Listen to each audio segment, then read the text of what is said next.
Alabama's governor is in a world of trouble and refuses to resign, even though there's mounting evidence indicating that indicating that he not only had an affair, but that he used funds, public funds, inappropriately in order to continue on with that affair.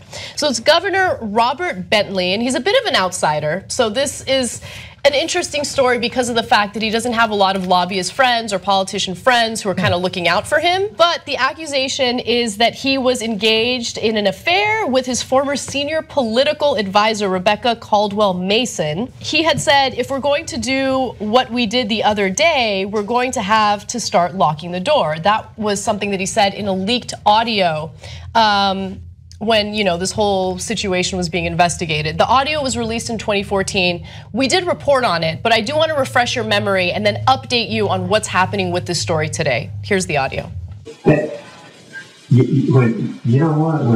I stand behind you and I put my arms around you and I put my hands on your breast and I put my hands on you and pull you in real close. I love that too. Put my hands under you. What? Okay, so he said something about like hugging her from behind and touching her breast. I love that too. The accent. and I love hugging you from behind and touching your breasts, and then I love to put my hands under you. There it is. Okay. So gross. They're calling him the love god. Right. Yeah. So Mr. Bentley had likely used government resources for his personal interest, paid Miss Mason's legal bills with campaign funds, made an improper loan to his campaign, and received an improper campaign contribution. The Alabama Ethics Commission found probable cause that Mr. Bentley had violated ethics and campaign laws and referred the case to a local district attorney for possible criminal prosecution. So there were all of these, investigations done, and now they want to make the evidence public, and the House in the state wants to impeach him, right? They want to vote to impeach him. And so Bentley is being very defiant, and he's trying to fight tooth and nail so he can remain in office, but we'll see what happens. It looks like since there's mounting evidence, it's unlikely he's going to be able to hold his position. Why, did he do something with his staff? He might have done too much with his staff. Okay, so all right, I actually have mixed feelings about this. I mean, I'm gonna rail on him in a second, and this hypocrisy is hilarious and disgusting and all that stuff. But I'm always curious when someone's targeted, right? Why? Because Republicans normally stick by their guy no matter what. It doesn't matter what they do, right? I mean, look at Trump. He says, I grab women by the genitalia whenever I want without asking. And they're like, that's my boy, right? And Roger Ailes and Bill O'Reilly. There's DeJarlais in Tennessee had 3 abortions with his wife and his mistress, and they're like, good family values guy, pro-life. But they don't care, right? But for this one, there's people leaking tapes and they care, and so I'm a little curious as to why it's going down the way that it is. So I have a very good quote from a professor, actually, Professor Emeritus at University of Alabama. He says the following: the fact that he did not cultivate a circle of friends and interest groups who would be loyal to him is what got him in this present dilemma, because he's a loner, so to speak, right? So to me, that screams, oh, he's not a pro-establishment type, and so the establishment isn't gonna back him up on this. Now, with that said though, I think what he did is wrong. I don't care about his affair. I think that it's in bad taste, especially if you run your mouth saying that you're a family values guy. He was a Baptist deacon and all this stuff. So that the hypocrisy is there. He was definitely a deacon. Yeah, well, the hypocrisy is definitely there, and that's annoying, right? Especially when you want to judge the lives of other people while you're having this affair. But I think the worst thing is using public funds in an improper way. Don't use taxpayer money for your affair. That's disgusting. Yeah, so again, I'm a little split on that. Here's why. I'll tell you why. I know that sounds ridiculous. Yeah. Because once they catch you, first of all, sex, right? That's it. The sex is the only thing that matters. This guy could have been, if he was in bed with the interest groups and he was sleeping with them and he did whatever they wanted, he funneled billions of dollars to them, nobody would care, right? Oh my God, he touched her breast, let's go crazy. So first off, they say he lied to the lawmakers over and over about his affair.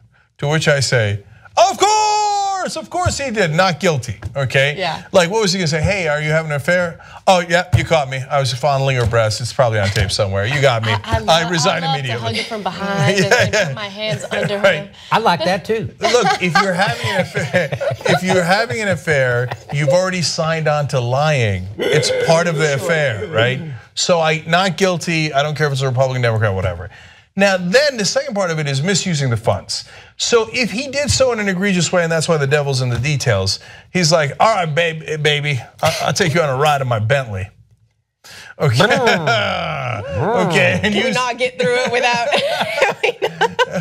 I've been deaconing her all day long. No, anyway. Right. So, okay, if he does, like, if he uses the state chopper just to impress her, then guilty, gone, okay? Yeah. So, on the other hand, the minute you're in a sex scandal, people are like, okay, wait, did he ever have lunch with her anywhere? You use a state napkin.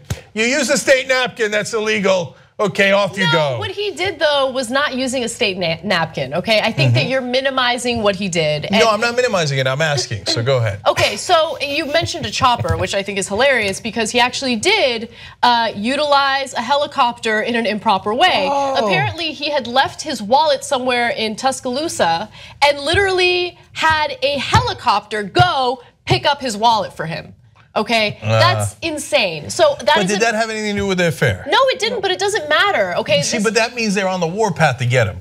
I know that's a bad thing. He's using taxpayer money for stupid shit. I don't care. I don't care if they're out to get him because he's not in favor of lobbyists. I don't care what their intentions are. If they find wrongdoing, then he needs to go, and they found wrongdoing. And to be absolutely clear, even though he's a family values guy, even though he's a gigantic hypocrite, I don't care about his sex scandal. But what I definitely do care about is the fact that he's misusing taxpayer money in this way. Agreed. Yeah. Including a Celine Dion concert. Oh yeah, I love that you mentioned that. You know, if I gotta pay $150 to go see Celine, I need you to pay because I'm paying your salary. Yes. So yeah, I think it's just a misuse of funds. The affair aside, you deal with that personally, but your discretion here is just terrible.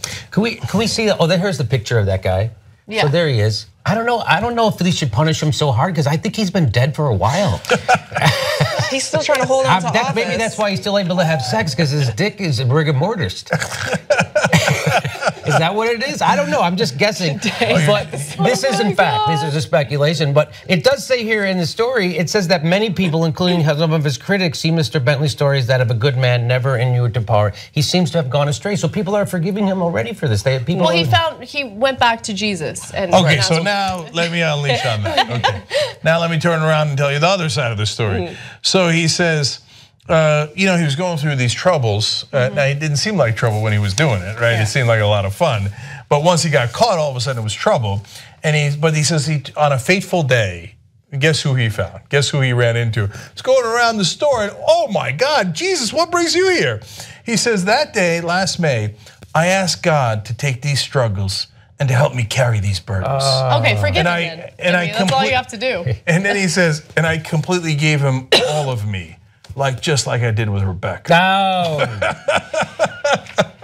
Okay, so no. Spare me your God nonsense, okay? Now, if you were a religious man, you would have found Jesus before you had the extramarital affair. And by the way, he didn't find Jesus after the extramarital affair. No, he was all of a sudden, he going around town, Jesus nowhere to be seen, still in Nazareth, right?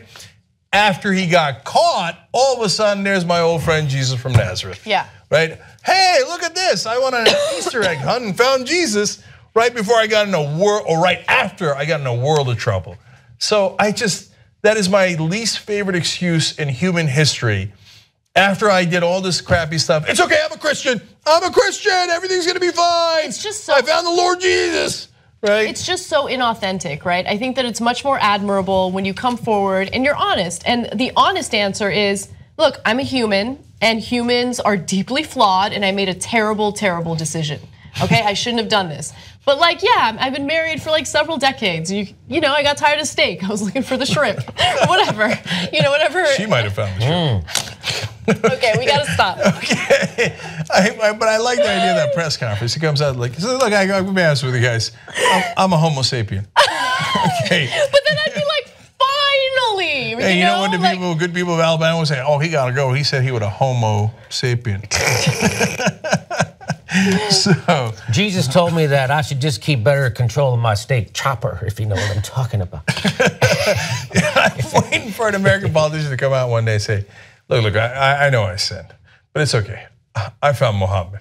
They would like give him the death penalty. Muhammad's helping me carry the burden. Yeah, that's right. No, that's okay. I gave all myself to. What a weird way to say it too. I gave all of me to him. What are you? It's strange. What are you having sex with him? What are you doing? Okay. What were you wearing when you gave all of him to Jesus? What were you wearing? No, but by the way, I say that, but it really does show the absurdity of it because you take out Jesus, which you're used to because the country is majority Christian. You put in anything else, and it sounds preposterous.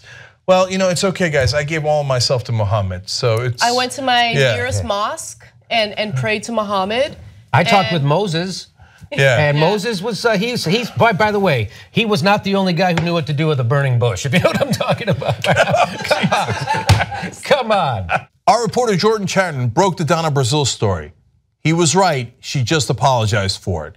Help us get more reporters like that. You're the one responsible for that. Thank you, and let's do more right now at tytnetwork.com/go.